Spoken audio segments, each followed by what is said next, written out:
Shri Krishna Chaitanya Prabhu Nityananda Shri Advaita Gadadhar Shivasati Gaur Bhaktivinoda Hare Krishna Krishna Krishna Hare Hare Hare Rama Rama Rama Hare Hare. So I'm not sure. I want to speak a little bit about Bhaktisiddhanta. I also want to do this verse, so I'm not sure where I'm on that. But I have some papers in there. There's a book about Bhaktisiddhanta and some papers. But this verse is a really nice verse, a really important verse.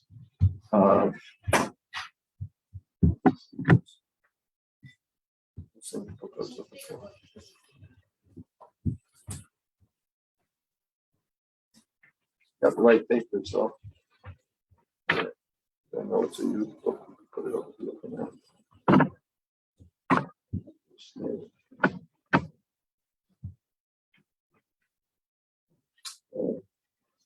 Today is the disappearance day of Srila Bhaktisiddhanta Saraswati Goswami Maharaj Prabhupada.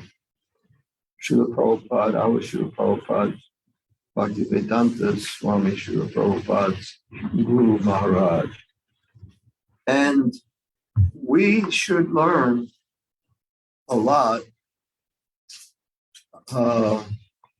about how we should worship and serve our Guru Maharaj from the way Srila Prabhupada accepted the instructions of Bhaktisiddhanta.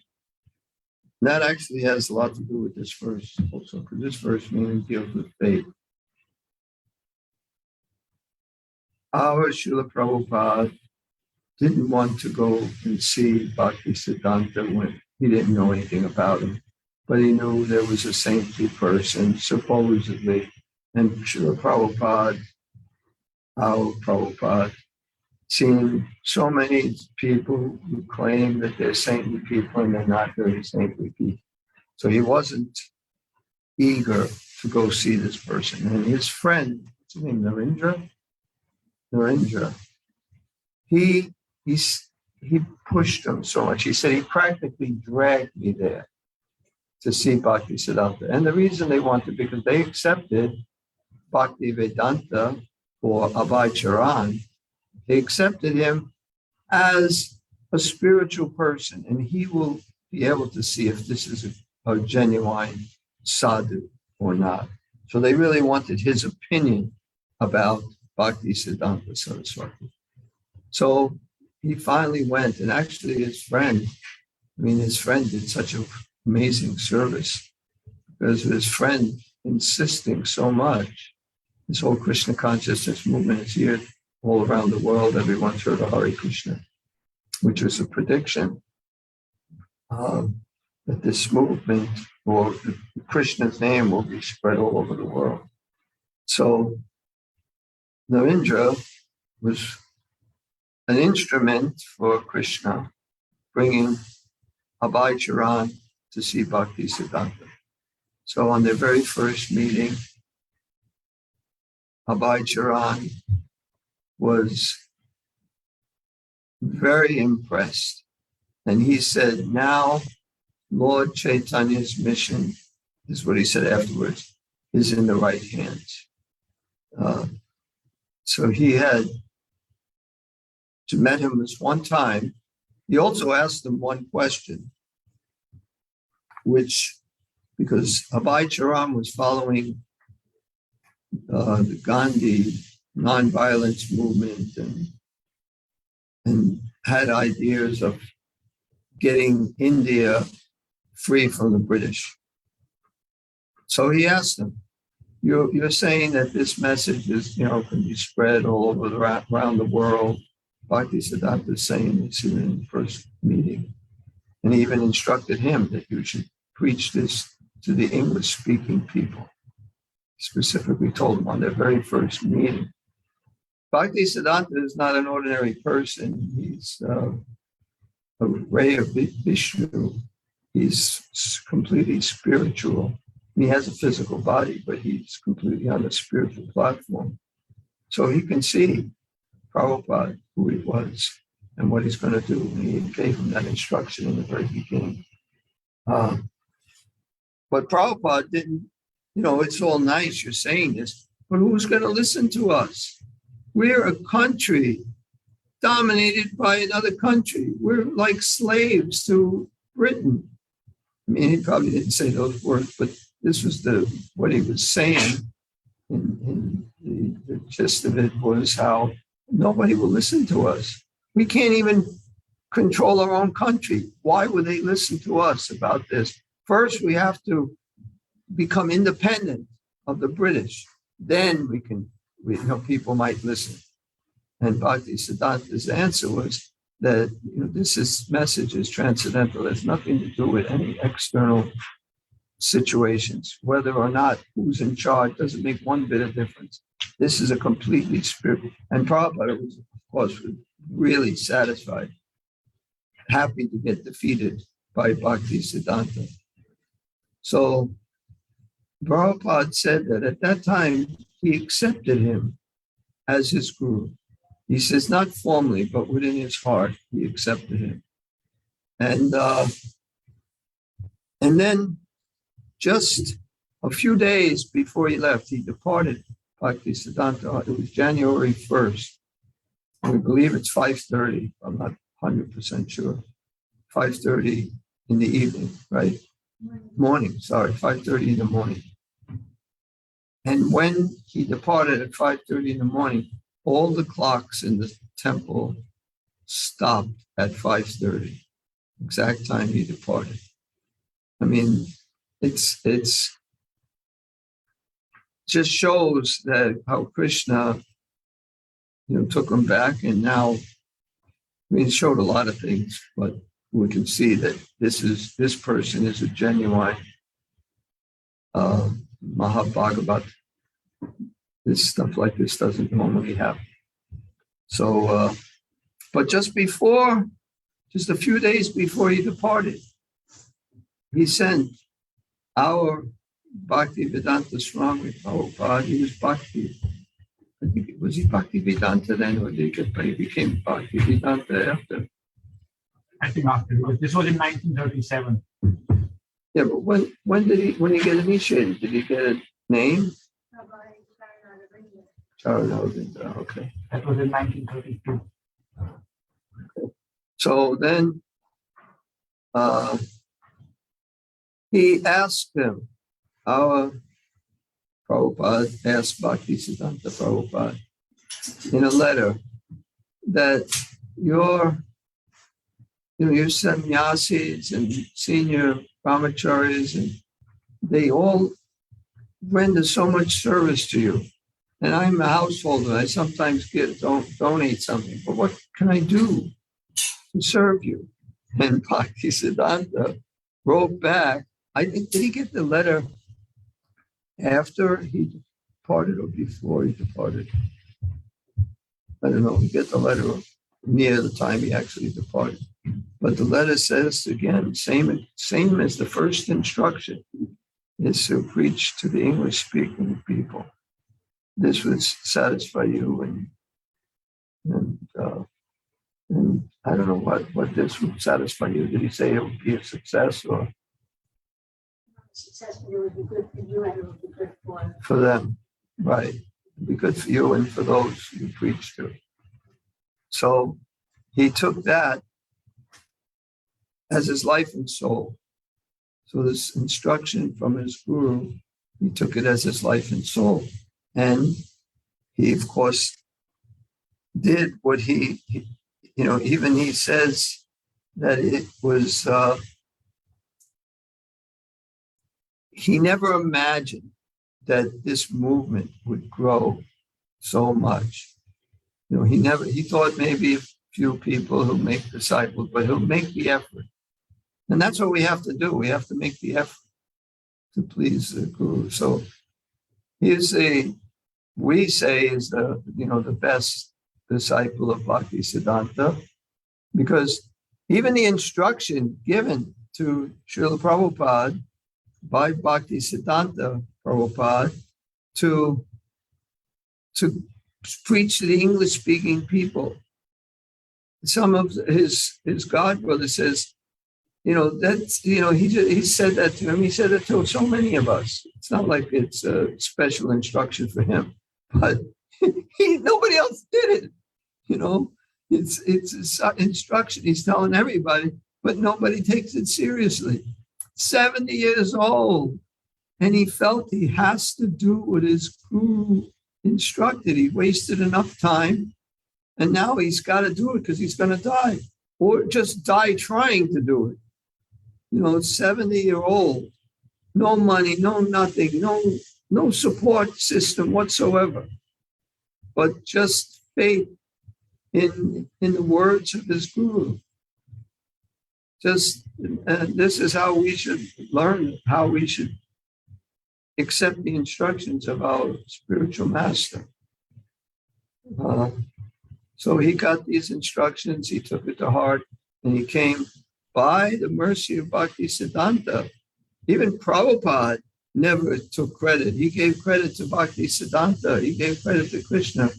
He didn't do anything. He said, if I did anything, I followed the instructions of my guru. And he said another thing, that I didn't add anything or take anything away. That's to my credit.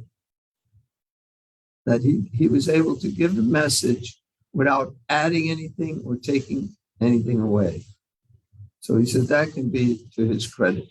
But everything is by the mercy of his Guru Maharaj. And he felt that he was always with Bhaktisiddhanta. He held a book once to his head and he said, I'm this close to my spiritual master. So he was always with Bhaktisiddhanta. He never felt that he wasn't.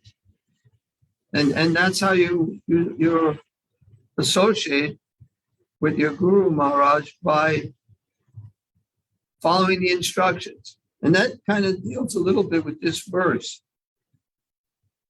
I like this verse because it talks about faith. We have to have faith. There's the Christians who say works alone, you can't become purified by works alone, or you can't become liberated, whatever they say. And also they say something about just faith alone without works is useless. They say the Christians have some saying about faith and works. And Prabhupada also talks a little bit about this, not in the same Christian sense, but about faith and works. So I'm going to, instead of all of us chanting, which it's not much time and it's pretty long purport, I'll just read the Sanskrit. You could just repeat, and then I'll read the word for word. Ashwadhatana Purusha Dharmasyasya Parantapa Aprapyamam Nivartante Mrityu Samsara Vartmani Ashwadhatana, those who are faithless, Purushaha, such persons, Dharmasya, toward the process of religion, Asya, this, Parantapa, O killer of the enemies, Aprapya, without obtaining, Mam, me, Nivartante, come back, with you, of death, samsara, in material existence, Vartmani, on the path. Translation. Those who are not faithful in this devotional service cannot attain me, O conqueror of enemies.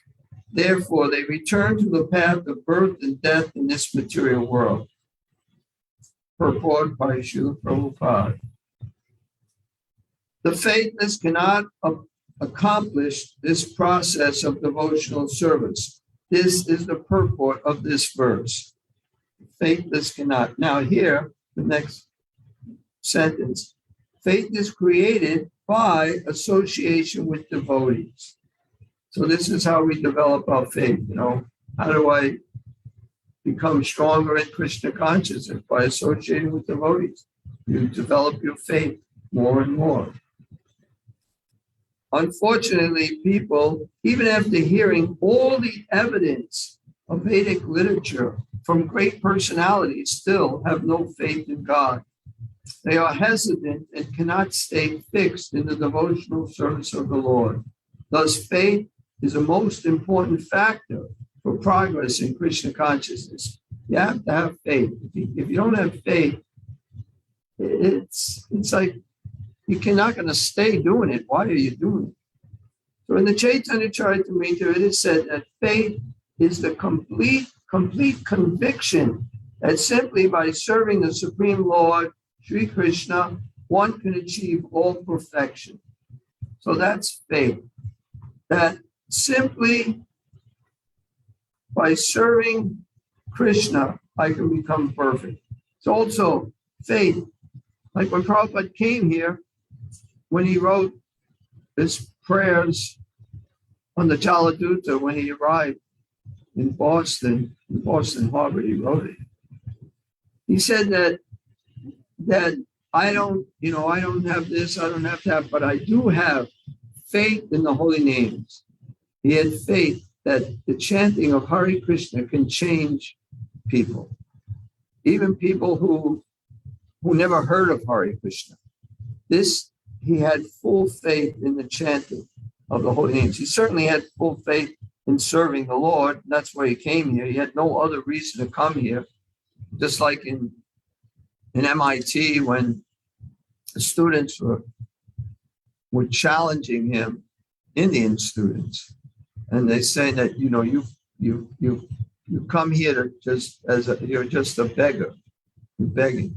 He said, no, I came as a giver and I shall remain a giver. You came here begging technology. You came as a beggar and you shall remain a beggar. So Prabhupada's whole point in coming here was simply on the instruction of his guru, to make the attempt to help people, give them spiritual knowledge. That was his whole idea, plan. He didn't have so much of a plan. He did bring books because he knows by reading these books, one can get purified, one can change one's life. And but he had faith in the holy name, so he chanted. That's pretty much what started this whole movement, chanting. And in the beginning, so many people who became devotees were musicians. They liked the music and they played their music. They played guitars, they played any instruments they had to the chanting, and they chanted and they got purified. So Prabhupada had full faith in the holy names. Thus, faith is a most important factor for progress in Krishna consciousness. So you have to believe. I believe, people, I believe. But if you really believe, then you follow. Otherwise, you don't really believe. Right? I believe, but I don't follow it. That was like one time the devotees Prabhupada was challenging the devotees, pretending to be a Christian and saying, and the devotees were trying to defeat him. He was saying he loves God. He loves God. And the devotees were saying different things, and everything they said. Whatever Prabhupada took a position on anything, he can back it up, even if it's wrong. Even if he pretended to be a Mayavadi, he can still defeat us. We weren't very good at it. But he was trying to teach the devotees how you preach to someone who loves God. They already love God. They love God. So and Prabhupada then said simply, when they couldn't get the right thing, if you love him, then why don't you follow his instructions? Because that's what love is. And if you have faith and you believe, then you do what you have to do.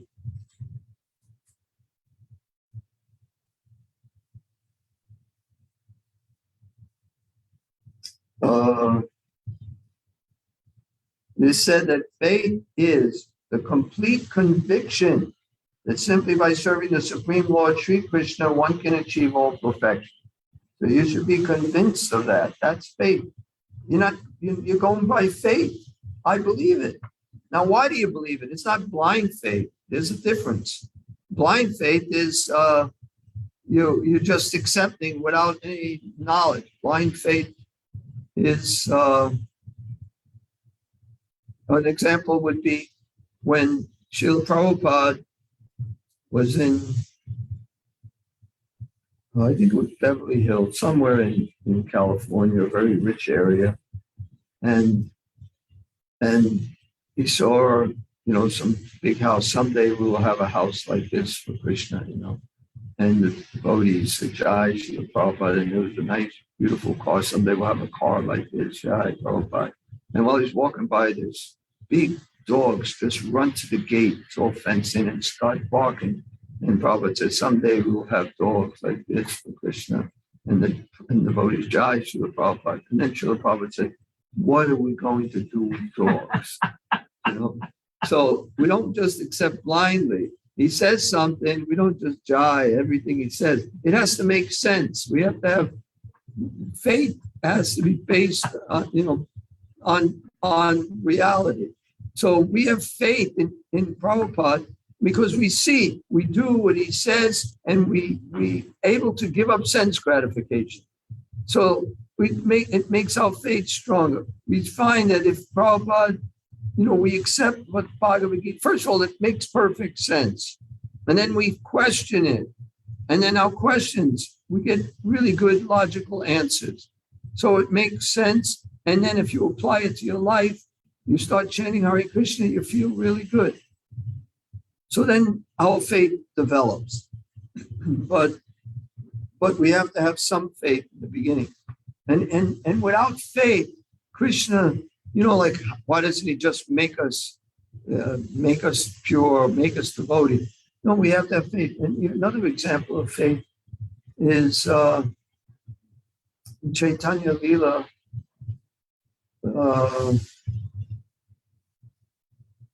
Sarvabhauma Bhattacharya.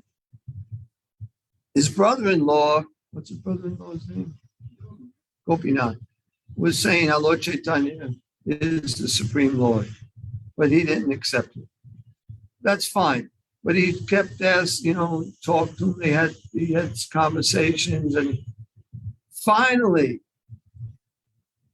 what's his name?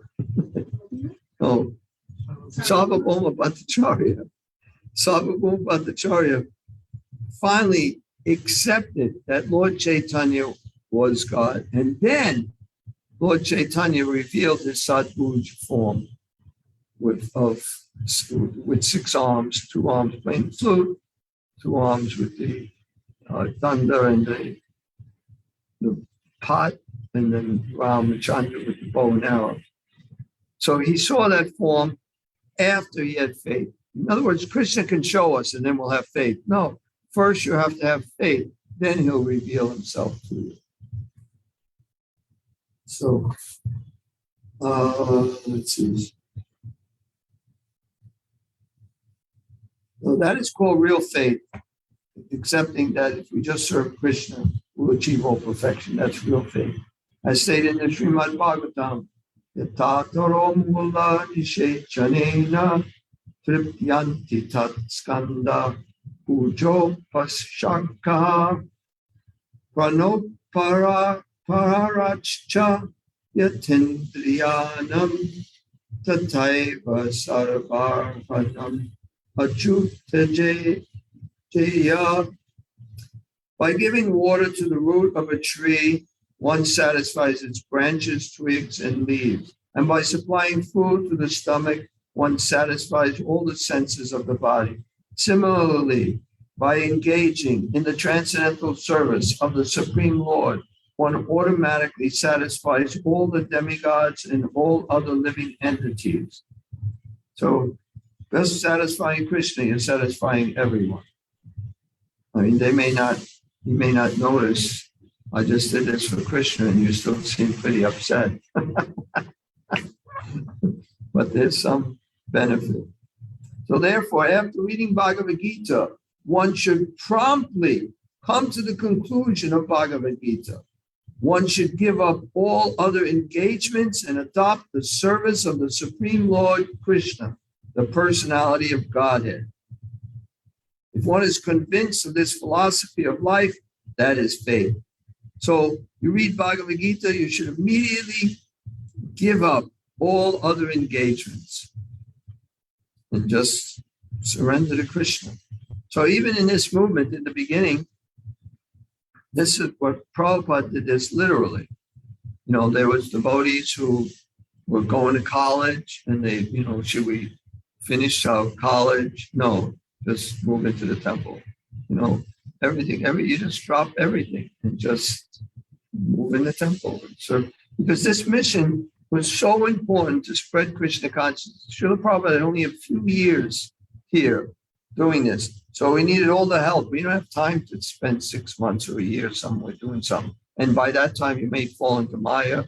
It's better you just come and just give it up. I remember even Satyanarayan, he asked Prabhupada about becoming an Ayurvedic doctor because he's already going to school and going to become a doctor.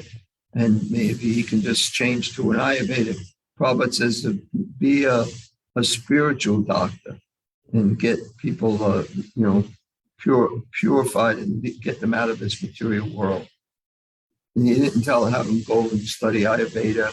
This is all secondary. Everything. There's one main mission, and that's that you should just do that. And then, of course, a lot of people afterwards went back to school, did so many different things. But at least for the time, they just completely accepted Prabhupada's instructions and moved into a temple. So that's what Prabhupada says you should do after reading Bhagavad Gita. Have any of you read Bhagavad Gita?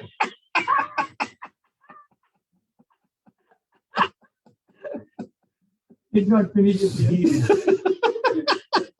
Still waiting to finish it. Still waiting to finish, okay.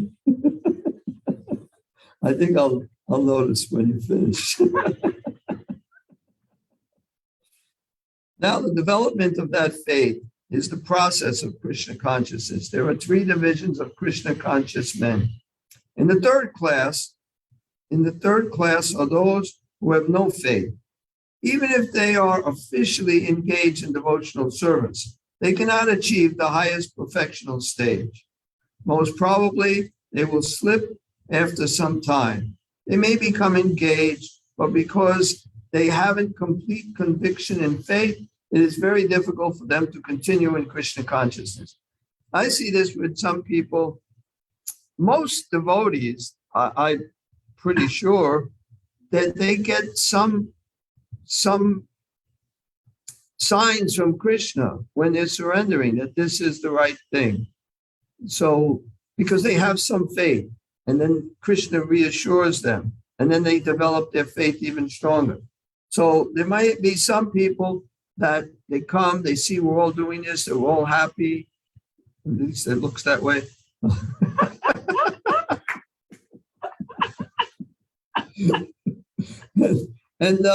And they come and they do this stuff, but they really don't have faith in Krishna. They don't have faith in the process, but they come and they do it, and then they do it for a little while. They still make some benefit, and they're eternally benefited for anything they do for Krishna. But unless they develop their faith, they're not going to go any further, and they're going to eventually just leave. So we have practical experience in discharging our missionary activities that some people come and apply themselves to Krishna consciousness with some hidden motive. Now this is when Prabhupada was here. Why did they come with some hidden motive? I mean, I don't know what the hidden motive could be. What would they want? I know people who came, well, some of them, they want just to stay, have a place to stay because they're just living on the street. So that may be one of the hidden motives. But they don't last long. There's no way, because it's such a rigorous program. It's better to just live on the street.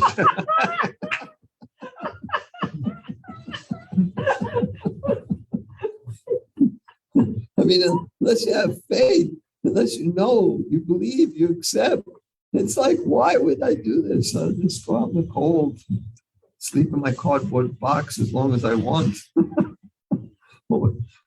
Don't have to get woken up.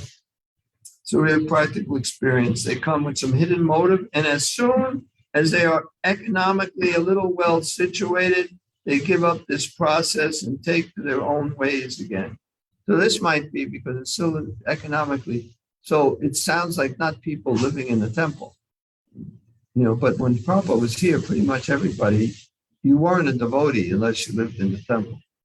There were devotees, but we didn't really consider them devotees. They were like fringies. They were fringies if you lived outside the temple. It's so crazy, ludicrous now to think that way, because almost all the devotees live outside the temple. But you're all a bunch of fringies. Not real devotees.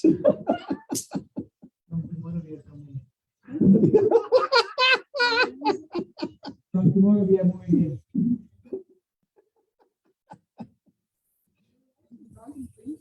Yeah, that's what we call it. Yeah, it's and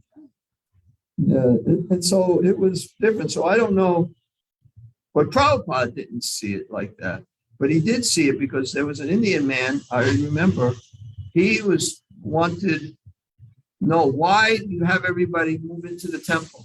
Because his idea is you live outside and you become Krishna conscious. And he said, Prabhupada said, because they don't know anything about Krishna. So when they live in the temple, then they have a Krishna conscious life. If they live outside, they don't. They're just going to do their old habits. So he was saying more for Westerners had to live in the temple because they don't know anything. But even today, Westerners don't live in the temple. Not many. But when he was in, they were looking at the church in Toronto, is that the Pakistani? Prabhupada said in the future, everyone will live outside, and the householders will help support and come and send. that Jiva just said, I don't think anybody heard that. But how in Toronto, and they're getting this big temple, he said that in the future, everyone will live outside. And, just a few people live in the temple, and they will support the temple, the householders. So Prabhupada, of course, knew what he was doing, but at the time, we seeing anybody living outside the temple there in Maya, it can't be, it doesn't go. You just, although we had, like our temple president, he lived outside the temple, but he's there every morning from Mangalarti. He's there the whole day, and at nighttime he goes home. That's it. There's Tradas. And then before that, the householders used to live in the temple in rooms with their wives. And Prabhupada once said, they have to live outside. They can't live in the temple. What will the brahmacharis think? I was a brahmachari at the time. And when I heard that, then I started thinking. Before that, I never thought about it at all. And Prabhupada made me think that way.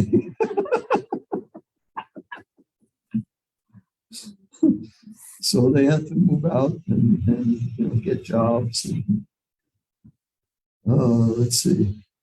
It is only by faith that one can advance in Krishna consciousness. As far as the development of faith is concerned, one who is well versed in the literatures of devotional service and has attained the stage of firm faith is called a first-class person in Krishna consciousness. And in the second class are those who are not very advanced in understanding the devotional scriptures, but automatically have firm faith with Krishna bhakti, or service to Krishna, or service to Krishna is the best course, and so in good faith have taken it up. So second class, the first class knows the scriptures, can argue this based on the scriptures, and has firm faith in the process. Second class has firm faith in the process, but may not be able to argue so much from the scriptures. Thus, they are superior to the third class, who have neither perfect knowledge of the scriptures nor good faith, but by association and simplicity are trying to follow. The third class person in Krishna consciousness may fall down, but when one is in the second class, he does not fall down. And for the first class person in Krishna consciousness, there is no chance of falling down. One in the first class will surely make progress and achieve the result at the end. As far as the third class person in Krishna consciousness is concerned, although he has faith in the conviction that devotional service to Krishna is very good, he has not yet gained adequate knowledge of Krishna through the scriptures like Srimad Bhagavatam. Did I read that right? It says, yes, as far as the third class person in Krishna consciousness, although he has faith in the conviction that devotional service to Krishna is very good, he has not yet gained adequate knowledge of Krishna through the scriptures like Srimad Bhagavatam and Bhagavad Gita. Sometimes these third class persons in Krishna consciousness have some tendency toward karma yoga and Gyana yoga. They want to become real. I'm not sure how karma yoga, but sometimes they want to be like smarta Brahmins. They want a lot of knowledge, but they don't really have the faith. And sometimes they are disturbed. But as soon as the infection of karma yoga or Gyana yoga is vanquished, they become second class or first class persons in Krishna consciousness. Faith in Krishna is also divided into 3 stages and described in Srimad Bhagavatam. First class attachment, second class attachment, and third class attachment are also explained in Srimad Bhagavatam in the 11th canto. Those who have no faith, even after hearing about Krishna and the excellence of devotional service, who thinks that it is simply eulogy, find the path very difficult. Even if they are supposedly engaged in devotional service, they find it difficult. For them, there is very little hope of gaining perfection. Thus, faith is very important in the discharge of devotional service. So how do you, if you have faith, how do you increase your faith? By associating with devotees, advanced devotees.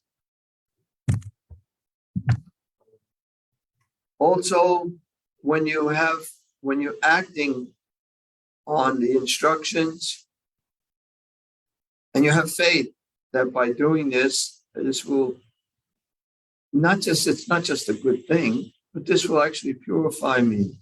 This will help me. And I have faith that it will by just doing this. Then that also will make your faith stronger, because Krishna will help you to realize this. Remember Russ with his sandwich? Russ, when he first got into Krishna consciousness, he became a vegetarian. I may mess up a little, you can let me know. But then he just really wanted some meat or something. I don't remember exactly what it was, but there was a truck across the street that sells sandwiches, lunchtime. So he went and he bought this sandwich, this meat sandwich. And then when he's walking across the street, like he opens it up, ready to eat it, and a bird passed through right onto the sandwich. And then he accepted that he shouldn't eat meat. Now, because he had some faith, so Krishna reciprocated and made his faith stronger. So things like that definitely helps make your faith stronger. I definitely don't want to eat meat anymore. How many people that never happens, But Krishna, he controls the birds, he controls their digestive system.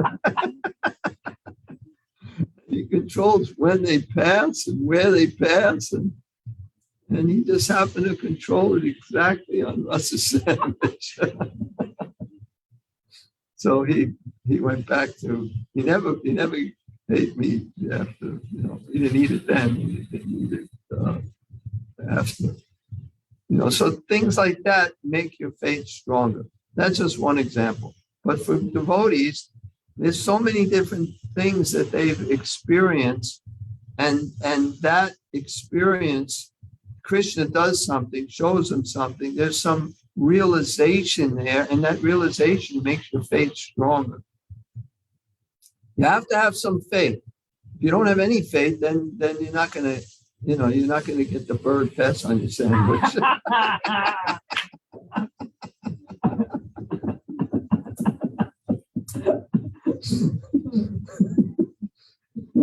But when you have faith, like Saraswati Bhattacharya, he had faith and he saw this form, which demonstrated, yes, you're right. You're thinking clearly.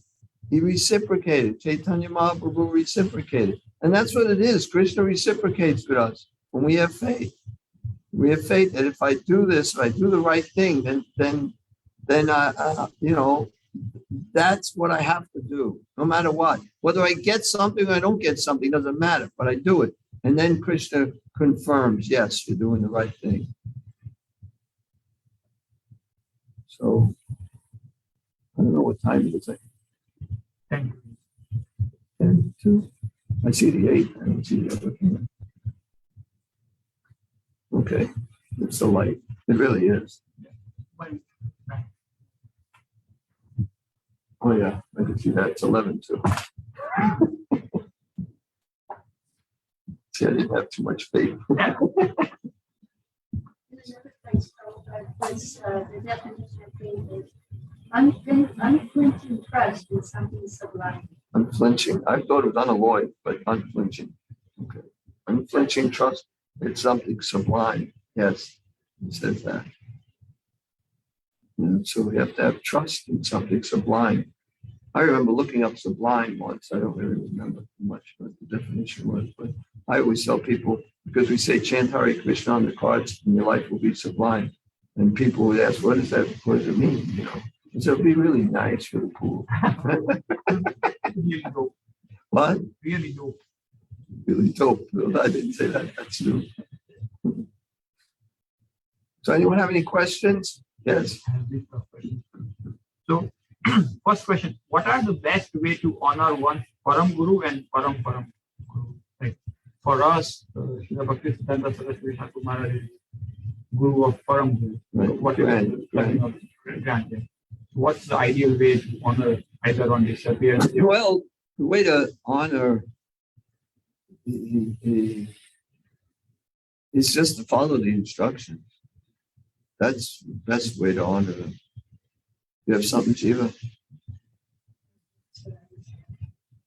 You follow their instructions. Then you're really honoring them. I said that the grandfather is More kind. So his the disappearance of great blessings. Yeah, I prayed once.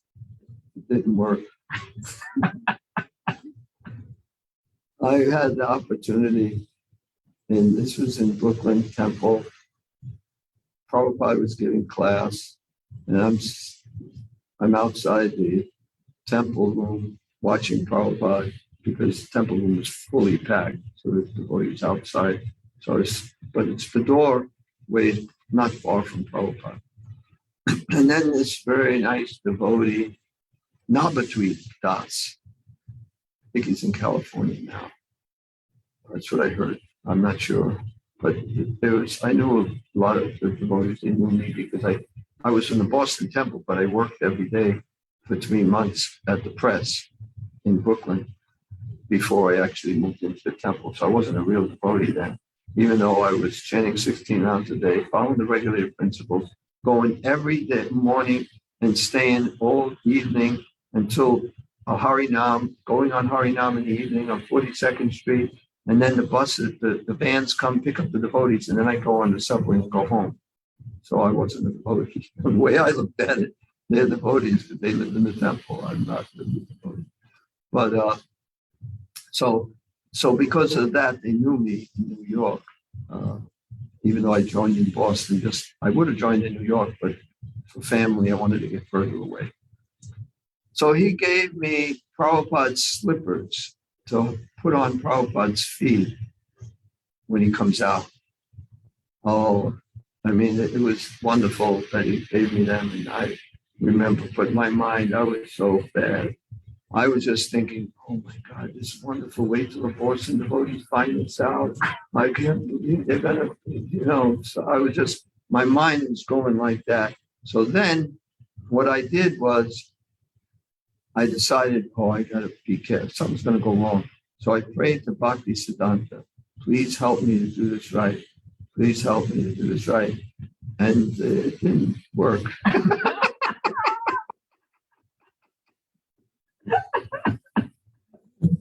When Prabhupada came out, I had this stupid idea, and I guess it's from watching these cartoons of, I think it's Cinderella, when they slip the shoe onto the feet. So I'm there, I'm holding the slippers off the ground a little bit, waiting for Prabhupada to lift his foot. So I slip it on. And Prabhupada's waiting for me to put him down. So then, what's his name? He's still a real nice devotee. He's in the Rachu now.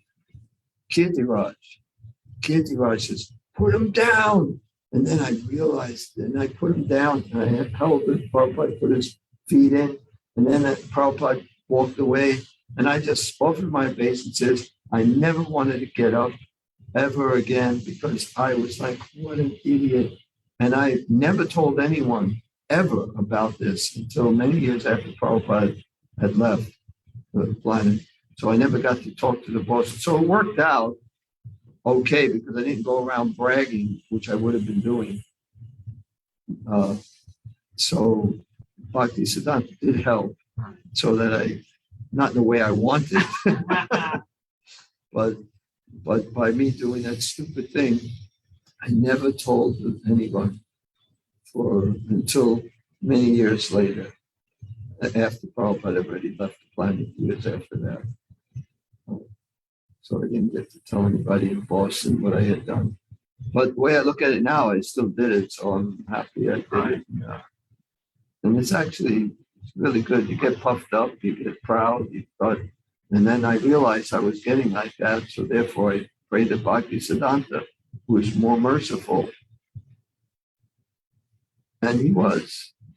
So I didn't get the pride, at least for a long time. But it wasn't what I was expecting. So I don't remember why I'm even telling you this story anymore. I asked the question, what should we want to do to honor Param Guru? Oh, okay. So yeah, to follow their instructions.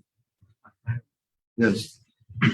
In the class, you had mentioned that Srila Prabhupada had said something on the order that he represented his Guru's message without any changes. Something like that you said. Yeah.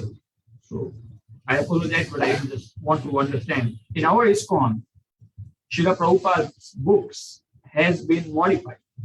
Yes. So what would be your take on that? Where our own Acharya said that he represented his Guru's message without any modification. Right, as the movement we are part of has already modified. Right. Well, there's the whole debate on that whole thing about changing the books.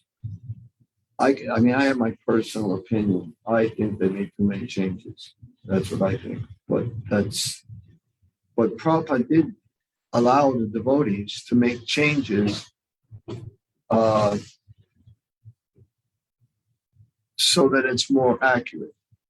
And a lot of the changes were because Prabhupada had written certain ways, and the person who originally wrote it made it sound better. It sounded better, but it wasn't as exact what Prabhupada was saying. So they tried to get it back, and Prabhupada said you can do it, but I think it's risky. I think they've made personally too many changes, because I look at some and I think, why did they do that? It doesn't make anyway, I don't want to get into the different things, but it was authorized for them to do, they didn't just do it without the GBC, they authorized it. They know a lot more than I know, but there's a lot of devotees who also think that it may have gone a little too much, but I don't know. Yes. One last question. So the answer to the honoring the Guru was try and follow the instructions. So Srila Bhaktisiddhanta has the one quote which I want to read. It is better to remain in millions of species like birds, bees, insects, and worms than become deceitful. One who is free from deceit receives auspiciousness. What is free from what? Deceit. Deceit. Yeah. Or cheating propensity. Say it again, because I don't know what you're saying. It is better to remain in millions of species like birds, bees, insects, and worms than become deceitful. Oh, okay. One who is free from deceit receives auspiciousness. So the propensity of deceit, or in literal terms, cheating, Right. it's there, and I recognize it. So how to overcome that? To not repeat that. Cheating, I'd say deceitful would be also lying, where in the Bhagavatam says the earth can hold up these big, huge mountains, but the weight of a liar is too much for the earth. So lying is like a really bad thing to do. So you have to tell the truth, no matter how much it hurts. I remember in Boston, I was a brahmachari, maybe there a year or 2 years. And there's a flower sink, a sink just used for the flowers.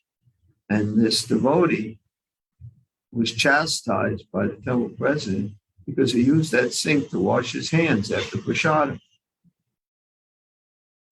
So nobody said anything to me, but I went to the temple president and I told him that I also used to use that sink to wash my hands after prasadam. So I didn't have to say anything. I wasn't lying if I didn't say it, but I just felt guilty that I did this too. He's just being chastised. So I don't know. I think just whatever punishment you're going to get, just take it. It's all. It's Krishna's mercy. Don't try to avoid it. Just try to be honest, straightforward. I mean, that's what the devotee should be. We do things wrong. I did some, even Parikshit Maharaj, he put a snake on Shringi's father, what's his name? Shamika Rishi. Put a dead snake around him because he didn't offer him a sitting place or some water, because anybody can do that.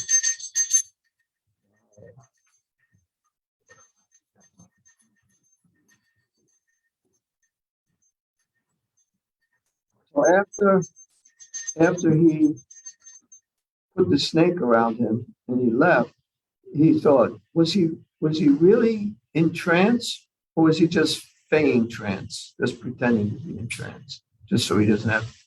And then he realized he was really in trance, and he did this, put this snake on him, and he's going to have to suffer some reaction for this. So he thought, let this reaction, let this curse, because then he somehow found out Shringi cursing, let it fall upon me.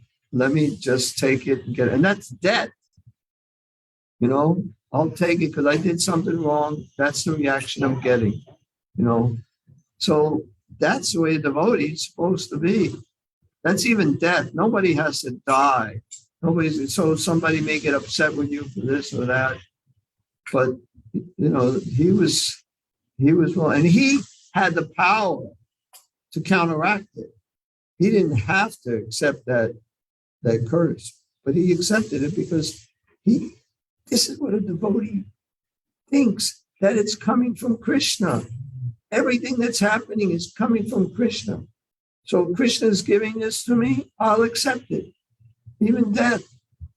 We shouldn't think it's this person or that person. We should see it's Krishna. It's coming from Krishna. So how can I, Krishna knows. So be honest. Anyway, hope that helps in its time. Thank you all. And you, see, Omio's there. I mentioned Lord Chaitanya for